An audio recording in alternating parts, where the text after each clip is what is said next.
everybody. My name is Stacy Moore. I'm the Director of Career Services at Delval.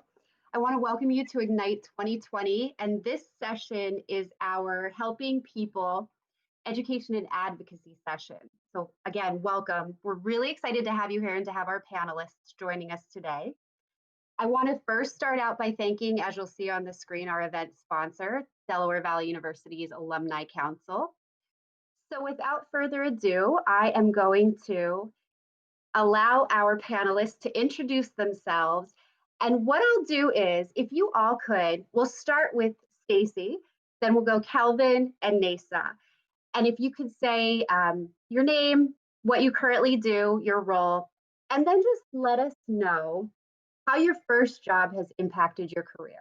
Your very first job that you had, how it impacted your career and where you are today. So Stacy, you're up. And you can go off mute and I will mute myself.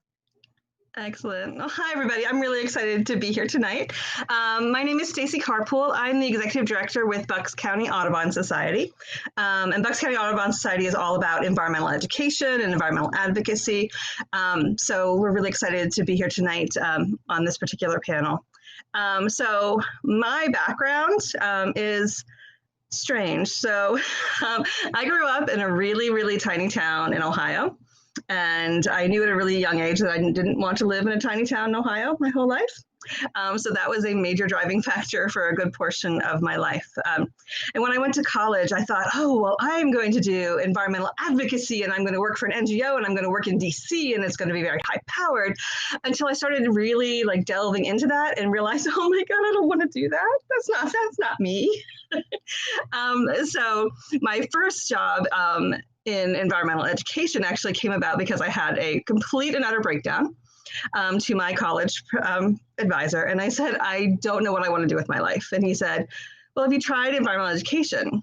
And to me, coming from a small town, environmental education is all about, you're a classroom teacher, you are the same, you teach in the same school your entire life, because that's all how all of my teachers had been. And I was like, oh, that's not really what I want to do. She's like, no, this is different. It's outside. You get to, be in really cool places and you learn about animals and plants and you get to be really cool. Which was, I was a college student. That seemed like what I wanted to do. I wanted to be cool. So I'm just like, well, okay. And he's just like, well, maybe you should try an internship first. So I took a summer internship working with an environmental education camp. And within about the first week, I realized, oh my gosh, this is exactly what I want to do for the rest of my life. And it sort of went from there. There were a lot of times where I wasn't 100% sure, but it's all worked out. And so now I've been in the field for about 25 years and I still love what I do. So there we go. There's my brief introduction. Thank you. Kelvyn, you are up. All right, good evening, everyone. My name is Kelvyn Ramirez. I am currently a 7th and 8th grade Spanish teacher at Delaware Township School in New Jersey, about 25 minutes east of Doylestown. This is my 8th year in education. Going back to my first job teaching was in the Hazlitt Township schools in central Jersey, a little north of what most people consider the Jersey Shore area. And if there's one thing I can take from that experience, I feel like I just met a lot of great professionals that were kind of able to set expectations for me as to what I can expect from my career. They laid some groundwork for me to follow in the aspects of, collaborative work with other colleagues, being comfortable with seeking help from others and not necessarily keeping under your own shell, which some people in their first year in education might do just out of the sake of not wanting to bother others and such. So so just looking back at that experience, it was just rich with information that has allowed me to once again set expectations for my career and continue to, the path of being a lifelong learner.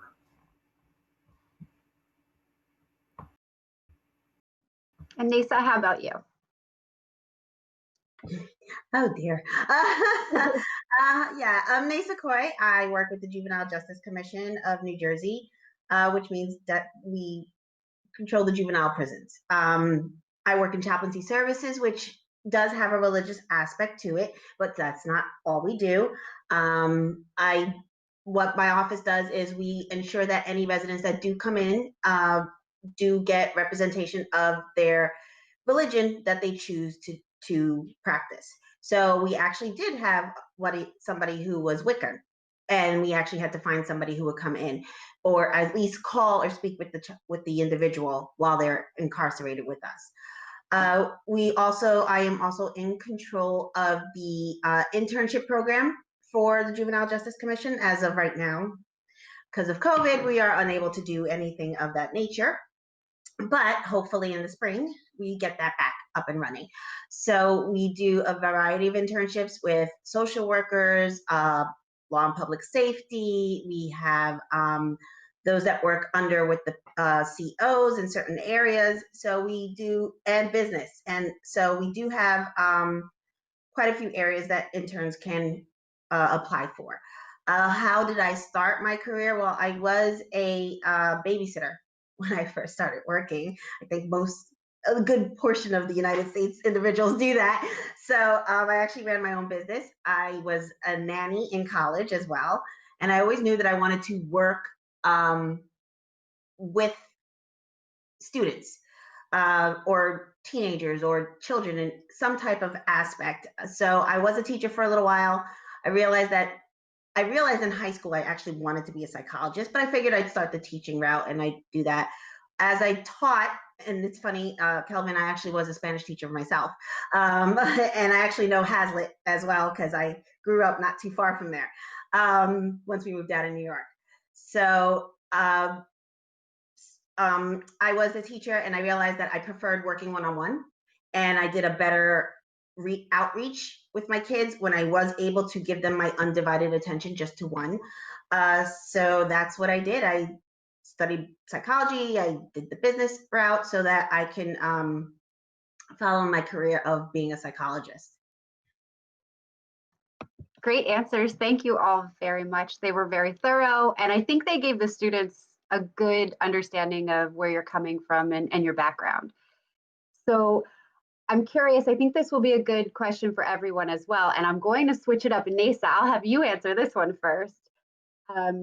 Just if you could share how your career has either differed or stayed the same from what you imagined it when you first started out.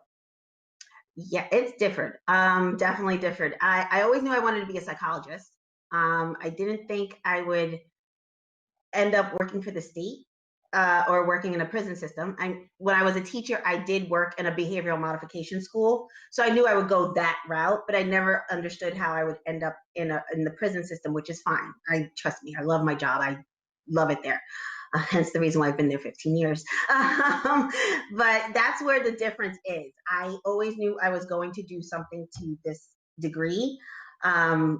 Advocating, educating, helping. I actually was. I need your consent on a few items. Gotta love Google. I actually I'm a member now of the Diversity Council out of the Attorney General's office. We actually have our first meeting on Thursday. So I always knew I wanted to advocate and ensure that everything is available to everyone and everybody is included. That was something that I was raised with as I got older, and it stuck with me. That's why I never knew I'd be in a prison system. I'm grateful that I am. I do love my kids. I call them my kids. I do love my kids, and I'm just very blessed to have gotten this opportunity. Thank you. Kelvyn, how about you? All right. So I originally fell in love with the idea of having, so much autonomy within my own classroom by seeing what some of the teachers did for me when I was a student growing up. And I always wanted to, throw my own spin. I always imagined what it would be like to just have, my own classroom that I, tell my own social studies stories at. That was, by the way, the first. I'm certified to teach both, and I taught social studies the first 5 years of my career, and that was always my outlook. What the funny thing for me is, if I would have been asked, prior or during my undergrad, hey, do you ever see yourself being an administrator? I would have never, I would have probably said no. I don't, what I'm shooting for and what I'm excited to be able to have is those experiences within the classroom as a classroom teacher.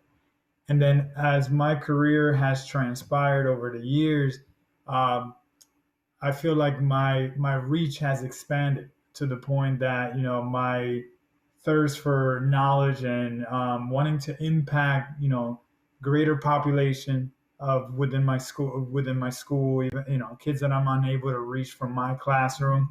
That basically has been something that I wanted to do, that I've started to desire over the years. So now it's part of my, where my career is going to be in transition, obviously, or it is in transition, moving towards administration. So it definitely has differed and changed through the years, which is something that I didn't expect. Thanks. And how about you, Stacy? Same question. I think in many ways, my career has moved the way I sort of thought it would, but I don't think the job I have now is anywhere what I thought it was going to be. I think when you start out in a career field, you sort of see the people higher up. Nonprofits are weird little things that I have to admit I didn't understand before I started working for nonprofits. But once I started, I was like, oh, well, of course I'll be an executive director someday, without really having a really clear idea of what that meant. So I think, I was really into the education piece, and I did that for a very long time. My previous job, I was the director of education for 15 years at a different environmental education center, and I loved it. I loved working with, teachers, and I loved working with students, and I loved developing curriculum. And I still do those things sometimes just because I need that, I need that creative outlet. But my job now, although I run an environmental education center, is nothing at all like I thought it was going to be. And I think that's something that I've grown into. I don't think I would have been ready for it 10 years ago, but now I'm ready for it. So my job is very administrative, as Kelvyn said. It's definitely shifted that way. I do a lot of grant writing now. So I'm developing programs, but I'm not the one who's doing them.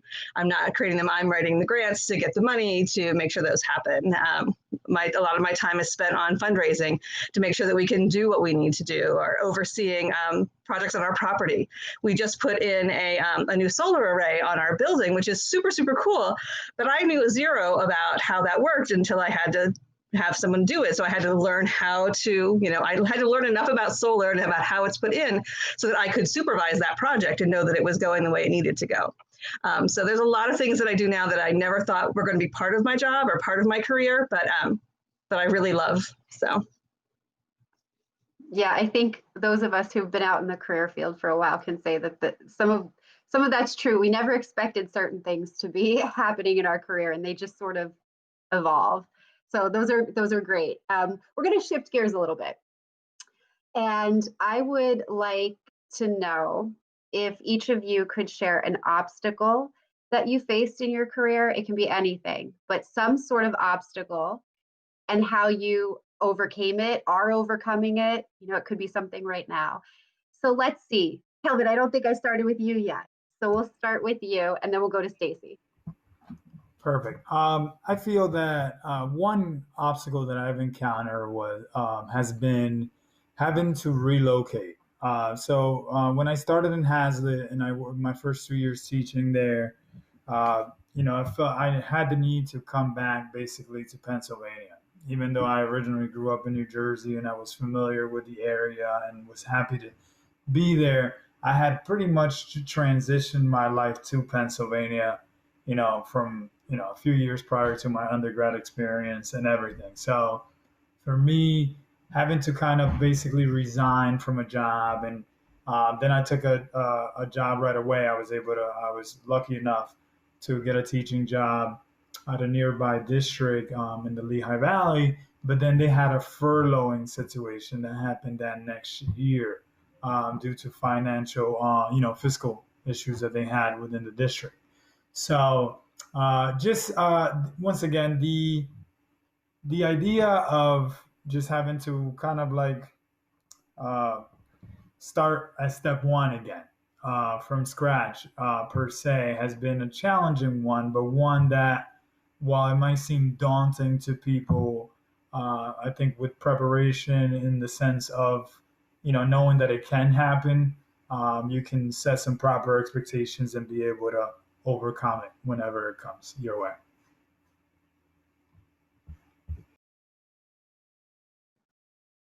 Go for it. Alrighty.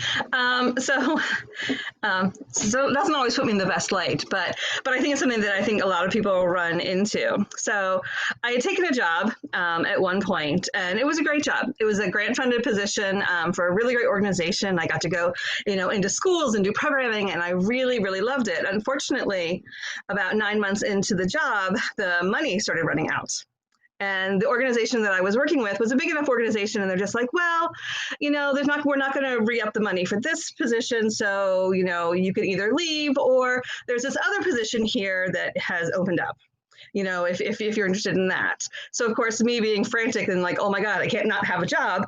I took this other job, even though I kind of knew it wasn't necessarily a good fit for me. It was really my first foray into that, administration kind of thing. And I went from working in schools with kids and with teachers and outside all the time to sitting at a desk 8 hours a day and having to wear a suit, and which is really not my thing. I wear jeans pretty much all the time.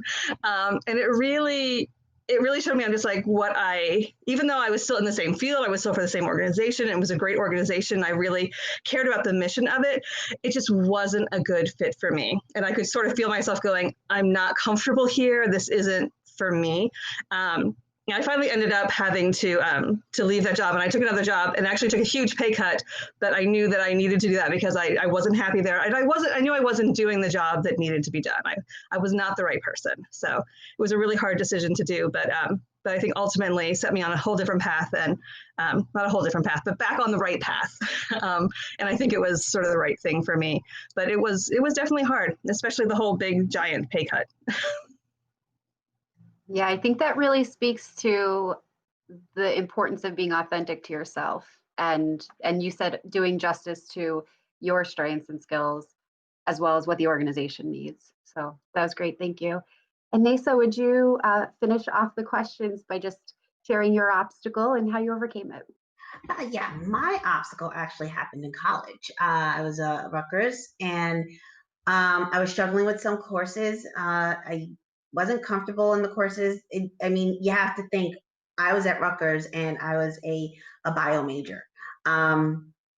My lecture hall, and this is going back in the 90s, my lecture hall for bio 101 had 350 students, just the one class. So, trying to grab notes and trying to understand, and I'm scrambling, and of course they broke into the smaller classrooms, but even those were filled with 75 students. So, you sometimes don't get your questions answered, and you have to go, scrambling and try and find professor hours and TA hours and so on and so forth. So my obstacle came when I was really struggling in college, and I actually had a counselor tell me that I wasn't going to graduate, that I wasn't going to amount to, college wasn't for me, is what he told me. College isn't for you. You should really start looking into respiratory therapy or something like that. And I was like, well, I'm the type of person, you tell me I can't do it, I do it twice. So you told me I can't do it? Sure, okay, not a problem. Graduated from Rutgers, and now I'm a double master's. So I would love to, and I actually considered my PhD, but I was like, nah, that's pushing it, so, but I can't wait to go back to Rutgers one day and be like, oh, by the way, let me tell you what happened. So that was my obstacle, overcoming somebody who's supposed to be your counselor, but not believing in you and not devoting any time to you to ensure that you do become a success. So yeah, that was my obstacle, and I overcame it, and I'm very happy now. I'd love to ask a follow-up to that. How did you find folks who did support you? You're getting love from the audience. I just saw some emojis pop up. Yeah, there are those people who will be naysayers, but how do you find your tribe? The people who are behind you. First and foremost, you have to love yourself. You have to love yourself. You have to believe in yourself. You also have to know your strengths and weaknesses. That is the biggest thing that I do know. Because if you don't love yourself, it's not possible for anybody else to see the light in you. So you really have to push yourself to like accept yourself. This is who I am. I'm not perfect. And remember, you are human. You are going to make mistakes. You are never going to be perfect. That is just the end all to be all. And once you've accepted that, you can just go on with your life. The other thing you have to understand is you also do not need to worry about other people's opinions. That is a big one on me. I think, listen, I'm not here to make anybody else happy but myself. And I can try and make other people happy along the way. But if I'm not happy with myself, it's just not going to happen. So when you do start giving off that vibe, you start attracting that vibe back. Now, granted, I have absolutely wonderful parents, and my siblings are great as well. I have 2 older sisters. So we are a very tight-knit group. And I'll never forget the time my older sister actually looked at me, and there's a 10-year gap between the 2 of us. And she looked at me and she goes, the problem is, she's like, I have to work so hard for my grades, and you will just be like, well, I can get a B without studying, and just walk away. She's like, so, when she was just like, so what you have to do, sis, is you have to realize I'm that kid that can get the B without studying, but I'll try and study and get the A just to prove you wrong. So, that's how you do it. And I have great friends. I have great family. And so, but first and foremost, you got to put out that vibe and believe in yourself first. Great advice. And I see some nods. So did you have anything, Stacy or Kelvyn, to add to that as far as finding the people to believe in you and kind of support you through the challenging times as you start your career? Absolutely. I think I mentioned in my first one, I found my calling basically through having a complete and total breakdown. And I was really, really lucky to have a wonderful advisor in college. And up until literally I went to his office and I was crying, I hadn't really gone to him as much as I should have, because, when you're young, you don't always think to do that. You're just like, oh, well, I'll fight my way through it. I'll figure it out myself. And it was just really wonderful to be able to go and say, I need help. I can't do this all by myself. And he was incredibly supportive. He was, clearly he not the least bit fazed by the fact I was crying, and had great advice and pointed me in some great directions, and, checked up on me afterwards. And don't be afraid to ask for help when you need it. There are people there, and if the people that you ask first don't give you what you need, find other people to ask for help. Don't be afraid. Yes, and I feel like there are people that are in powerful positions that use their platform in the correct ways to empower, and they think about the legacy that they leave behind. I think one of the greatest things, my favorite classes that I ever took in my entire, I guess you can say, schooling history, was the community relations course that I took at Del Val with Dr. Sylvius.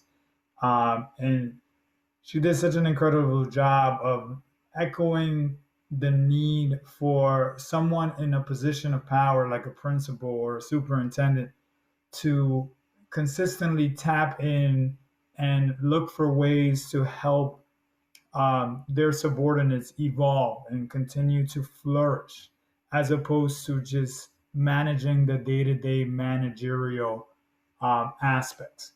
Some people might buy, people that are not good leaders, which you will run into at one point in time or the other, are going to not necessarily appreciate the diverse views and the passions you might bring to what you do. And it's important to look past that, and continue and look for those who are going to hone in on your skills and look to further develop. Like, Neysa said, there, no one's perfect, right? You are a work in progress from the day you're born and so on. So you are a work in progress. As long as you keep that mentality and seek and care about seeking those who are going to help you flourish and grow as a person, then you're on the right path. You will be successful.